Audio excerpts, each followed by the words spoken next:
Welcome back to our channel simply studies with चेल्शा। And आज से हम स्टार्ट कर रहे हैं हमारा सॉफ्टवेयर इंजीनियरिंग, जो एचपीएससी असिस्टेंट प्रोफेसर का आपका एग्जाम होने वाला है। एंड साथ ही में एक उत्तराखंड का भी जो पॉलिटेक्निक है उसके लेक्चरर्स का एक एग्जाम होने वाला है कंप्यूटर के लिए। तो दोनों के अंदर क्या है, सॉफ्टवेयर इंजीनियरिंग वहाँ पे इंक्लूड किया गया है सिलेबस के अंदर। एंड आज से हम क्या कर रहे हैं, सॉफ्टवेयर इंजीनियरिंग स्टार्ट कर रहे हैं। आज की क्लास में हम यहाँ पे देखेंगे सॉफ्टवेयर इंजीनियरिंग का एक इंट्रोडक्शन। तो ये सॉफ्टवेयर इंजीनियरिंग की क्या रहेगी, एक इंट्रोडक्टरी क्लास रहेगी। देन हम क्या करेंगे, धीरे धीरे हमारे सिलेबस को यहाँ पर कंप्लीट करेंगे। उससे पहले यहाँ पे देखो कि अगर आपने HPSC assistant professor computer science का सिलेबस अभी तक आपने चेक कर लिया होगा, तो उस सिलेबस के अंदर सी लैंग्वेज भी वहां पे मेंशन की गई है एंड ऑब्जेक्ट ओरिएंटेड प्रोग्रामिंग, साथ ही में सी प्लस प्लस, डीबीएमएस, ये जितने भी टॉपिक्स वहां पे मेंशन किए गए ना, या मैं कहूँ सब्जेक्ट मेंशन किए गए हैं, तो वो सब्जेक्ट की क्लासेस ऑलरेडी चैनल के ऊपर अवेलेबल है। प्लेलिस्ट आपको डिस्क्रिप्शन बॉक्स में मिल जाएगी, तो आप वहां से उन क्लासेस को देख सकते हैं। काफी डिटेलिंग में सभी टॉपिक्स को कवर किया गया है एंड एमसीक्यूज भी अवेलेबल है, तो एमसीक्यूज भी देख सकते हैं। जो एग्जाम में बार बार पूछे जाते हैं वो एमसीक्यूज वहां पे आपको मिलेंगे, ठीक है। तो यहाँ पे देखो सॉफ्टवेयर इंजीनियरिंग के बारे में हम यहाँ पे देखते हैं। वैसे तो यहाँ पर सॉफ्टवेयर इंजीनियरिंग की मैंने आपको एक क्लास प्रोवाइड करवाई थी जब हम एचपीएससी पीजीटी कंप्यूटर साइंस की प्रिपरेशन कर रहे थे, तो जिसके अंदर वहाँ पे सिलेबस कम था, तो उस वहाँ पे हमने डिस्कस किया था कि मॉडल्स कौन से होते हैं, एसडीएलसी, फेजेस, टेस्टिंग, इन सब के बारे में डिस्कस किया था। लेकिन अभी यहाँ पे सॉफ्टवेयर इंजीनियरिंग का काफी ज्यादा सिलेबस है, तो हम उनके बारे में यहाँ पे बात करेंगे, ठीक है। तो चलिए बात करते हैं सबसे पहले कि भाई सॉफ्टवेयर इंजीनियरिंग होती क्या है। What is software engineering. तो सॉफ्टवेयर इंजीनियरिंग जैसा कि आप देख भी पा रहे हो कि यहाँ पे दो वर्ड से मिलके बनती है। पहला वर्ड हमारा है सॉफ्टवेयर एंड सेकंड वर्ड होता है आपका इंजीनियरिंग। तो सॉफ्टवेयर इंजीनियरिंग यहाँ पे प्रोडक्ट ऑफ टू वर्ड्स है। First word is software, second word is engineering. अब ये सॉफ्टवेयर क्या होता है ये मैंने काफी बार बताया है, जब मैं आईसीटी की भी क्लास लेती हूँ या फिर कंप्यूटर का बेसिक वहां पे स्टार्ट किया है, फंडामेंटल करवाया है। तो सॉफ्टवेयर क्या होता है, system software, application software and system software के भी टाइप्स, उसके बाद एप्लीकेशन सॉफ्टवेयर, यूटिलिटी सॉफ्टवेयर, इन सब के टाइप्स हमने काफी बार डिस्कस किए हैं। तो यहाँ पे देख लो कि सॉफ्टवेयर, अगर इसकी डेफिनेशन की अगर हम बात करें तो सॉफ्टवेयर क्या होता है, collection of programs. And programs क्या होते हैं, प्रोग्राम्स होता है आपका कलेक्शन ऑफ इंस्ट्रक्शंस, और इंस्ट्रक्शन आप एक सिंगल स्टेटमेंट को भी कहते हैं। तो यहाँ पे अगर देखा जाए तो हम बोल सकते हैं कि सॉफ्टवेयर क्या है भाई, सॉफ्टवेयर कलेक्शन ऑफ इंस्ट्रक्शंस भी हो जाता है, कलेक्शन ऑफ प्रोग्राम्स भी है, सेट ऑफ इंस्ट्रक्शंस, डेटा और प्रोग्राम्स। अब सॉफ्टवेयर का काम क्या है, सॉफ्टवेयर का काम होता है कंप्यूटर को या किसी भी डिवाइस को जिसके लिए वो बनाया गया है उसे ये बताना कि भाई उसे करना क्या है। सॉफ्टवेयर का काम होता है। Program is a subset of software, ये हम यहाँ पे कहते हैं कि प्रोग्राम क्या होता है, सॉफ्टवेयर का सबसेट है। क्यों, क्योंकि software is a collection of programs. तो यहाँ पे सॉफ्टवेयर सुपर सेट हो गया, प्रोग्राम सबसेट हो गया। नेक्स्ट वर्ड था इंजीनियरिंग। अब इंजीनियरिंग क्या होती है, तो इंजीनियरिंग हमने की भी है इंजीनियरिंग, ठीक है। काफी इंजीनियरिंग के स्टूडेंट्स है जो बीटेक एमटेक कर रखे हैं एंड एमटेक और फिर यहाँ पे नेट क्वालिफाई करने के बाद ही हम क्या करते हैं, एचपीएससी असिस्टेंट प्रोफेसर के लिए एलिजिबल है। तो यहाँ पे देखो इंजीनियरिंग क्या है, engineering is the process of designing and building something that serves a particular purpose and finds a cost effective solution to problems. Engineering का मतलब हो गया कि कुछ भी यहाँ पे डिजाइन करना एंड बिल्ड करना, उसकी एक प्रोसेस। इंजीनियरिंग क्या है, किसी भी चीज को, यहाँ पे जनरली हम सॉफ्टवेयर की बात कर रहे हैं तो सॉफ्टवेयर ही ले लो, तो सॉफ्टवेयर को डिजाइन एंड बिल्ड करने की प्रोसेस ही यहाँ पे क्या कहलाती है, इंजीनियरिंग कहलाती है, जिसका कोई एक पर्टिकुलर पर्पस रहेगा और एक कॉस्ट इफेक्टिव वो क्या करेगी, सॉल्यूशन। मतलब कि कॉस्ट इफेक्टिव का मतलब क्या हुआ कि जो भी यहाँ पे प्रॉब्लम का सॉल्यूशन दिया जा रहा है उसकी कॉस्ट यहाँ पे क्या रहेगी, मैनेजेबल रहेगी। ऐसा नहीं है कि इतनी ज्यादा कॉस्ट हो जाए कि आप वहां पे वो कॉस्ट को एक तरह से क्या होता है, वो कॉस्ट वहां पे फुलफिल नहीं की जा सकती, मतलब कुछ ज्यादा ही कॉस्ट उस सॉल्यूशन की आ रही है। तो यहाँ पे क्या होनी चाहिए, एक ऐसी कॉस्ट यहाँ पे होनी चाहिए उस सॉल्यूशन की जिसको इजिली क्या किया जा सके, कवर अप किया जा सके। तो वो होती है यहाँ पे इंजीनियरिंग। तो सॉफ्टवेयर इंजीनियरिंग क्या है, आपका एक सिलेबस है, सॉफ्टवेयर इंजीनियरिंग एक सब्जेक्ट है, सॉफ्टवेयर इंजीनियरिंग एक इंजीनियरिंग ब्रांच है related to the evolution of a software product using well-defined scientific principle, techniques and procedures.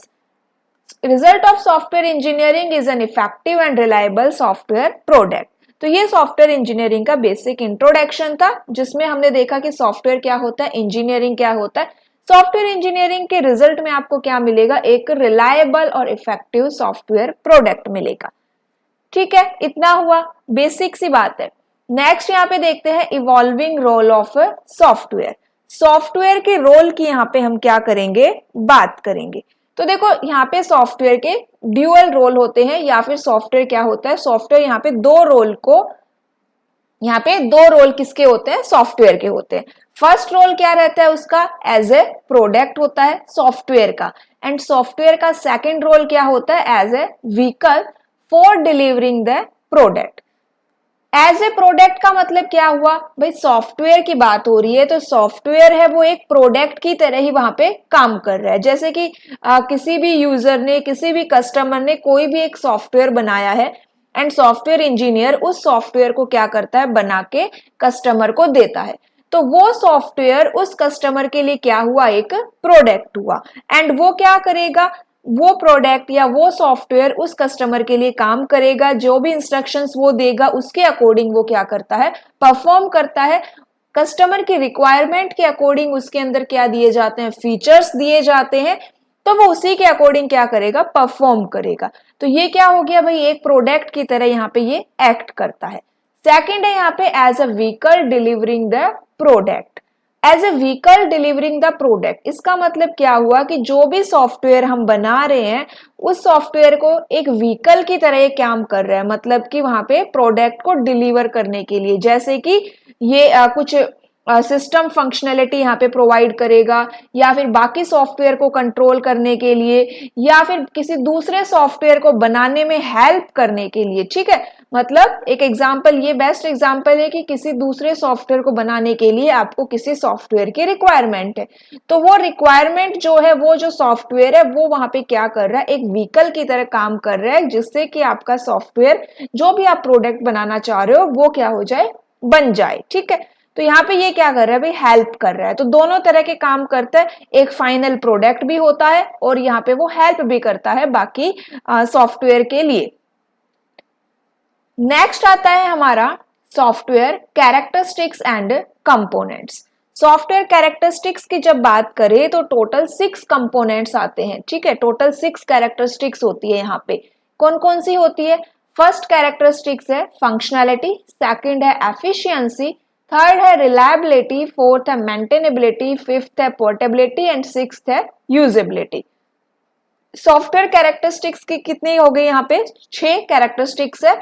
First functionality, second efficiency, third reliability, fourth maintainability, fifth portability and sixth हमारी है usability.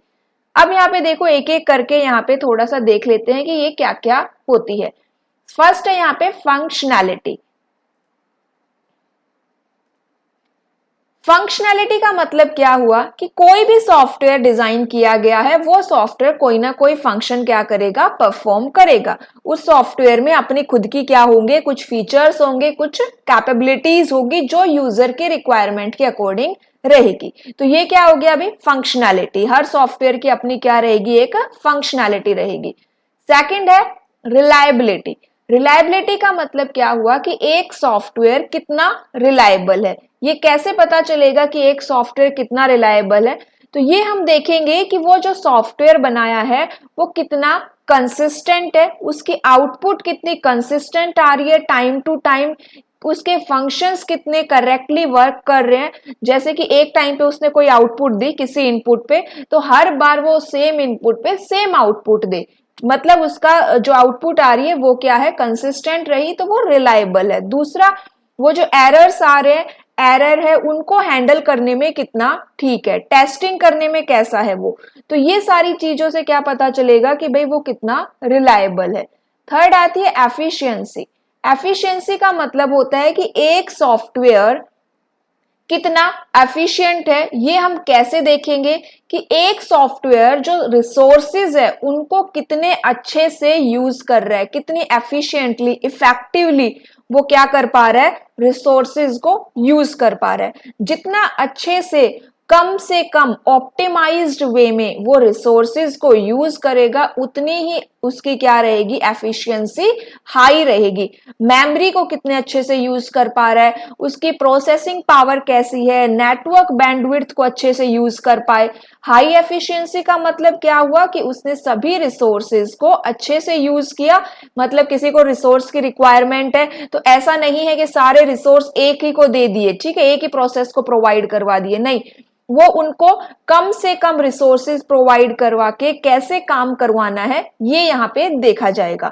लो efficiency का मतलब क्या हुआ कि वहां पे आपका प्रोग्राम स्लो रहेगा काफी और ज्यादा से ज्यादा रिसोर्सेज वहां पे कंज्यूम किए जाएंगे। तो efficiency, high efficiency and low efficiency, कितने अच्छे से वो रिसोर्स को यूज कर पा रहा है, इसी से उसकी एफिशिएंसी का पता चलता है।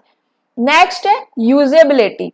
यूजेबिलिटी का मतलब क्या हुआ कि एक सॉफ्टवेयर लर्न करने में कितना इजी है, एक सॉफ्टवेयर यूज करने में कितना इजी है, कम से कम एफर्ट में आप उस सॉफ्टवेयर को क्या कर पा रहे हो, यूज कर पा रहे हो, लर्न कर रहे हो, तो वही क्या होती है, उसकी यूजेबिलिटी होती है। मेंटेनेबिलिटी, मेंटेनेबिलिटी का मतलब है कि एक सॉफ्टवेयर को मेंटेन करना कितना इजी रहेगा। एक सॉफ्टवेयर को मेंटेन करना मतलब उसमें चेंजेस करना, मॉडिफाई करना टाइम टू टाइम, उसकी परफॉर्मेंस को इंप्रूव करना, उसके एरर को करेक्ट करना, ये आप कितने इजीली कर पा रहे हो, इसी से उसकी मेंटेनेबिलिटी का पता चलता है। नेक्स्ट यहाँ पे रहेगा पोर्टेबिलिटी।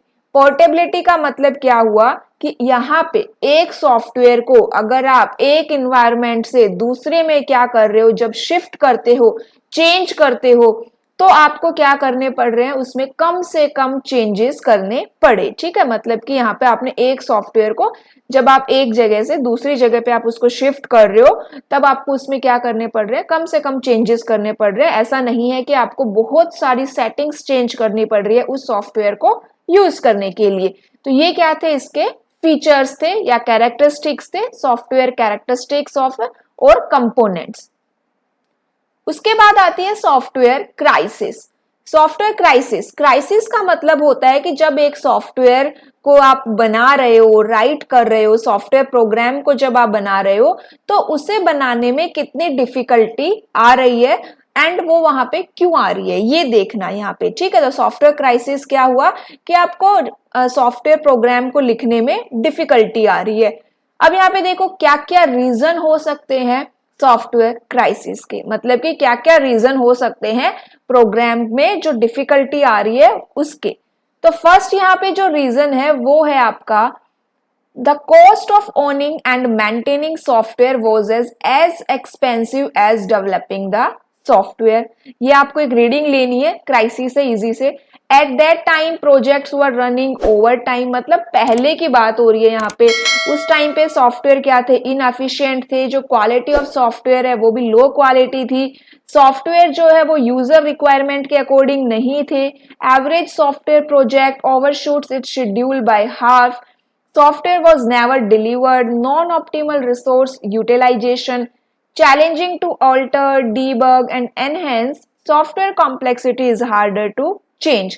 ये सब क्या है, यहाँ पे कॉजेज है किसके, सॉफ्टवेयर क्राइसिस के, ठीक है। नेक्स्ट हमारा आता है सॉफ्टवेयर मिथ। मिथ्स क्या होते हैं भाई, बिलीफ, मतलब कि जिनका कोई एविडेंस नहीं है, वो मान्यताएं जो हम बोलते हैं ना कि ये विश्वास है हमारा लेकिन उसका कोई एविडेंस नहीं है, तो वही क्या होते हैं, सॉफ्टवेयर मिथ होते हैं। और ऐसे ही बहुत सारे बिलीफ या फिर सॉफ्टवेयर मिथ क्या है, आप सॉफ्टवेयर मिथ भी होते हैं। तो जैसे कि फर्स्ट यहाँ पे मिथ क्या रहेगा, the myth of perfect software, कि भाई ये मानना कि एक परफेक्ट सॉफ्टवेयर बनाया जा सकता है, लेकिन ये पॉसिबल नहीं है एक परफेक्ट सॉफ्टवेयर बनाना। परफेक्ट सॉफ्टवेयर मतलब कि उसके अंदर कोई भी एरर नहीं है, कोई भी बग नहीं है, ऐसा सॉफ्टवेयर बनाना क्या नहीं है, यहाँ पर पॉसिबल नहीं है। टाइम टू टाइम उसमें क्या आते जाते हैं, डिफेक्ट्स आएंगे एंड उनको क्या करना पड़ता है, एलिमिनेट करना पड़ता है।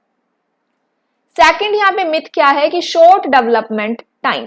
शॉर्ट डेवलपमेंट टाइम का मतलब होता है कि सॉफ्टवेयर को काफी जल्दी बनाया जा सकता है, एंड वो भी बिना प्लानिंग किए, बिना डिजाइनिंग के, बिना टेस्टिंग के।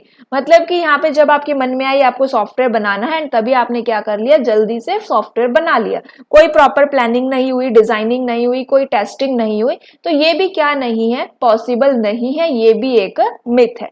सॉफ्टवेयर बनाने के लिए क्या करनी पड़ेगी, एक अच्छी प्लानिंग भी चाहिए, फिर आपको डिजाइनिंग करनी है, कोडिंग करनी है, टेस्टिंग करनी है। तो ये एक टाइम टेकन प्रोसेस होती है। The myth of linear progression, ये क्या होता है कि भाई सॉफ्टवेयर जब आप डेवलप करते हो ना, तो वो एक लीनियरली, मतलब कि एक सीक्वेंस में आपने सोचा ऐसा ऐसा होगा, एक आपने प्रिडिक्ट किया कि उसी सीक्वेंस में आपका सॉफ्टवेयर बनेगा, लेकिन ऐसा नहीं होता है। सॉफ्टवेयर की जब आप डेवलपमेंट स्टार्ट करते हैं तो वो प्रिडिक्टेबल नहीं होती, उसके अंदर टाइम टू टाइम जो भी उसके अंदर चेंजेस आ रहे हैं उसी के अकॉर्डिंग आपको क्या करना पड़ता है, अपना प्लान भी चेंज करना पड़ता है। The myth of no maintenance, no maintenance कि भाई एक बार सॉफ्टवेयर बना दिया तो काम खत्म हुआ, सॉफ्टवेयर बन गया, अब उसको कोई मेंटेनेंस की रिक्वायरमेंट नहीं है, जैसा आपने इनिशियली जो सॉफ्टवेयर बनाया था, जो आपका फर्स्ट वर्जन था, वही बेस्ट वर्जन है।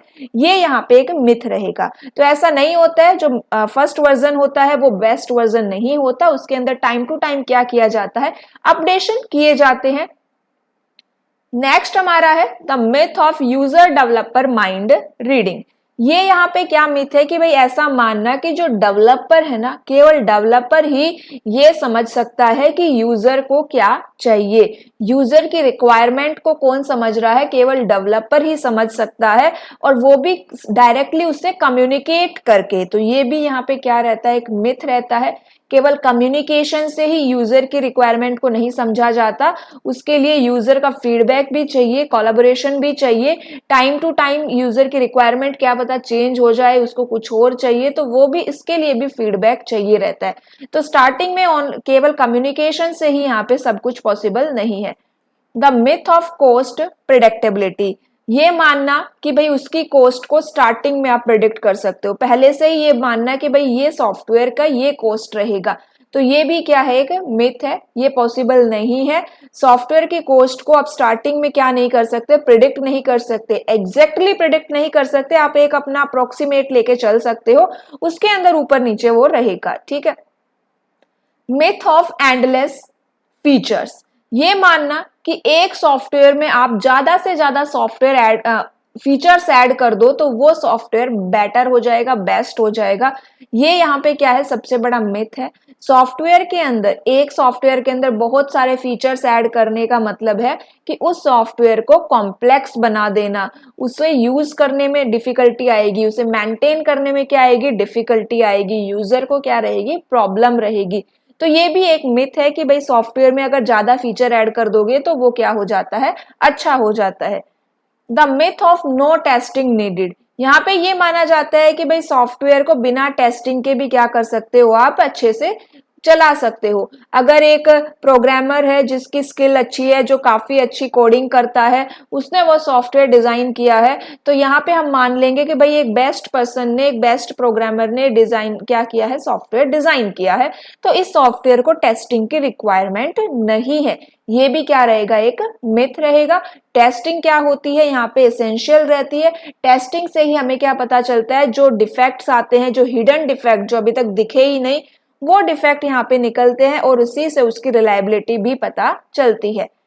The myth of one size fit all methodology, ये सबसे बड़ा मिथ है कि भाई एक ही मैथडोलॉजी जो पहले यहाँ पे चलती थी, कि भाई एक ही मेथड से क्या कर सकते हैं, हम हर तरह के सॉफ्टवेयर को बना सकते हैं।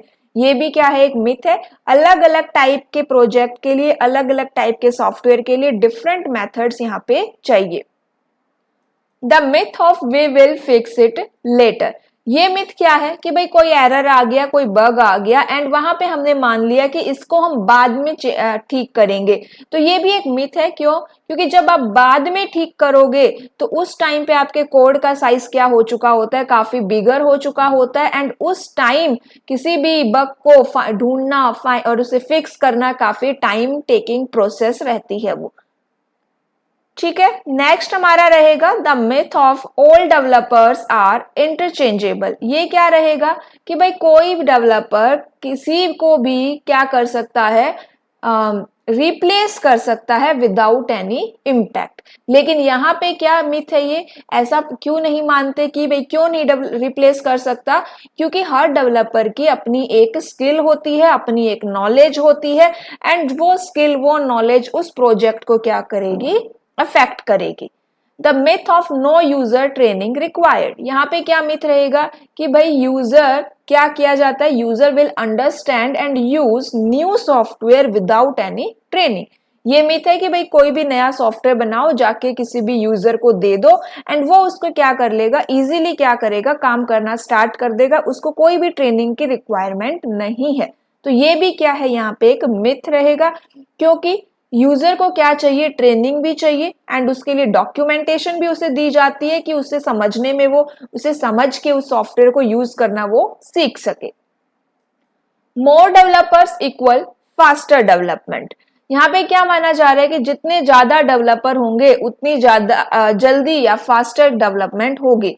तो ये भी क्या होता है, एक मिथ रहेगा। क्यों? क्योंकि अगर आप यहाँ पे बहुत सारे आपने डेवलपर रखे हैं अपने प्रोग्राम के लिए, अपने सॉफ्टवेयर के लिए, बहुत सारे कोडर्स आपके पास है, तो वहां पे आप ये मान लिया आपने बहुत सारे कोडर्स रख लिए, अब आपने ये एज्यूम कर लिया कि सॉफ्टवेयर क्या हो जाएगा, जल्दी बन जाएगा और सॉफ्टवेयर की क्वालिटी भी क्या रहेगी, बहुत अच्छी रहेगी, क्योंकि आपने बहुत ज्यादा कोडर्स वहां पे रखे हैं।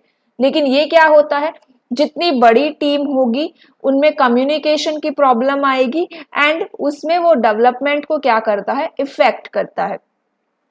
Perfect software is possible. ये भी एक सबसे बड़ा मिथ है कि भाई परफेक्ट सॉफ्टवेयर बनाया जा सकता है, बग फ्री सॉफ्टवेयर बनाया जा सकता है। जीरो रिस्क सॉफ्टवेयर, तो यहाँ पे कोई भी एक ऐसा सॉफ्टवेयर नहीं बन सकता जिसके अंदर कोई रिस्क ही ना आए। ठीक है, रिस्क रहेगा, हर सॉफ्टवेयर में क्या होता है, रिस्क रहता है। Why is software engineering required? Software engineering यहाँ पे क्यों चाहिए? तो देखो सॉफ्टवेयर इंजीनियरिंग किस लिए चाहिए होते हैं, जो बड़े लार्ज सॉफ्टवेयर होते हैं उनको मैनेज करने के लिए, मोर स्केलेबिलिटी के लिए, कॉस्ट मैनेजमेंट के लिए, to dynamic manage the dynamic nature of software for better quality management. तो इन सब के लिए क्या चाहिए होती है, सॉफ्टवेयर इंजीनियरिंग की रिक्वायरमेंट है। To minimize software cost, handling big project, effectiveness, reliable software, decrease time and reduced complexity। ठीक है, तो ये क्या थे आपका, यहाँ पे हमने देखा कि एक सॉफ्टवेयर इंजीनियरिंग का बेसिक इंट्रोडक्शन देखा कि सॉफ्टवेयर इंजीनियरिंग क्या होती है, सॉफ्टवेयर क्या होता है, इंजीनियरिंग क्या होती है, सॉफ्टवेयर इंजीनियरिंग की रिक्वायरमेंट क्यों है, एंड साथ ही में एक सॉफ्टवेयर के कंपोनेंट्स की भी हमने यहाँ पे बात की। उसके बाद यहाँ पे देखो जो एक होता है सॉफ्टवेयर इंजीनियर, क्या कौन होता है भाई, सॉफ्टवेयर इंजीनियर होता है, सॉफ्टवेयर इंजीनियर। सॉफ्टवेयर इंजीनियर कौन होता है, सॉफ्टवेयर इंजीनियर जो हमारे सॉफ्टवेयर डिजाइन कर रहा है उसे हम क्या कहते हैं, सॉफ्टवेयर इंजीनियर कहते हैं। अब सॉफ्टवेयर इंजीनियर के भी क्या होते हैं, एक अच्छे सॉफ्टवेयर इंजीनियरिंग के कुछ फीचर्स होते हैं। गुड सॉफ्टवेयर इंजीनियरिंग के इंजीनियर के क्या होते हैं, कुछ फीचर्स होते हैं। जैसे कि क्या क्या फीचर्स होंगे कि वो सॉफ्टवेयर इंजीनियर जो जिसकी भी हम बात कर रहे हैं, वो सॉफ्टवेयर इंजीनियरिंग के जो प्रिंसिपल्स होते हैं ना, सॉफ्टवेयर इंजीनियरिंग प्रिंसिपल्स, वो उसको पता हो। सॉफ्टवेयर इंजीनियरिंग प्रिंसिपल से वो क्या रहे, फैमिलियर रहे, वो उसको पता हो। सेकंड क्या रहेगा कि उसे एक अच्छी नॉलेज हो किसकी, प्रोजेक्ट की, good knowledge of project. Third यहाँ पे रहता है उसकी अच्छी प्रोग्रामिंग एबिलिटी हो, कि वो प्रोग्रामिंग करने में भी क्या रहे, अच्छा रहे। फोर्थ उसका एक कैरेक्टरिस्टिक्स होता है कि उसकी कम्युनिकेशन स्किल भी काफी अच्छी होनी चाहिए, हाई मोटिवेशन होना चाहिए उसमें कि वो बाकी सबको भी मोटिवेट कर पाए, एंड कंप्यूटर साइंस की नॉलेज होनी चाहिए। ये बेसिक कैरेक्टरिस्टिक्स है गुड सॉफ्टवेयर इंजीनियरिंग के, अगर एग्जाम में पूछ भी ले तो। इंटेलिजेंस, उसके अलावा वो एक टीम में वर्क करने के लिए एबल रहे, मतलब कि ऐसा ना रहे कि सेल्फ में ही वो काम करता रहे, और डिसिप्लिन, ये सब और भी बहुत सारे कैरेक्टरिस्टिक्स होते हैं। तो ये सब क्या है, एक गुड सॉफ्टवेयर इंजीनियर के क्या रहते हैं, कैरेक्टरिस्टिक्स रहते हैं। ठीक है, तो नेक्स्ट क्लास में हम देखेंगे, हम बात करेंगे SDLC फेजेस के बारे में। आज के लिए इतना ही। क्लास अच्छी लगी तो जरूर कमेंट करके बताना एंड टेलीग्राम ग्रुप का लिंक डिस्क्रिप्शन बॉक्स में, अगर आपको कोई डाउट है तो वहां पे भी पूछ सकते हैं। Okay, thank you.